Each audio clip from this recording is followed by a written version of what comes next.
የአምስቱ ሰዎች ተጽዕኖ ወይም ከአሉታዊ ሰዎች ጋር መዋል። የመጨረሻውና ወሳኙ ነጥብ የምንውልባቸው ሰዎች ናቸው። ጂም ሮን አንተ የምትውልባቸው የአምስቱ የቅርብ ጓደኞችህ አማካይ ነህ ይላል። ከአምስት ተስፋ የቆረጡና ስለ ችግር ብቻ የሚያወሩ ሰዎች ጋር የምትውል ከሆነ ስድስተኛው ተስፋ የቆረጠ ሰው አንተ ትሆናለህ። ችግር ተላላፊ በሽታ ነው። ስለዚህ በዙሪያ ያሉ ሰዎች የሚያወሩት ስለ እድገት፣ ስለ ስራና ስለ መፍትሄ እንዲሆን ጥረት አድርግ። አንዳንዴ የምንወዳቸው ሰዎች እንኳን ሳያውቁት የድህነት ሰንሰለት ሊሆኑብን ይችላሉ። አይሆንም፣ አይሳካም፣ ተው፣ ምን ያደክመሃል የሚሉ ቃላት ከሚወረውሩብን ሰዎች ጋር በቆየን ቁጥር ያንተም መንፈስ ጥንካሬ እየዛለ ይሄዳል።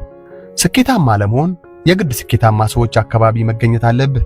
እነሱ ስለ አዳዲስ ሐሳቦች ያወራሉ፣ አንተን ያበረታቱሃል፣ ከውድቀትህ እንድትነሳ ይረዱሃል። ብዙዎች ግን ስለ ሰዎች ያወራሉ፣ ሰዎችን ያማሉ፣ ሌላው ሲወድቅ በማየት ደስታ ያገኛሉ።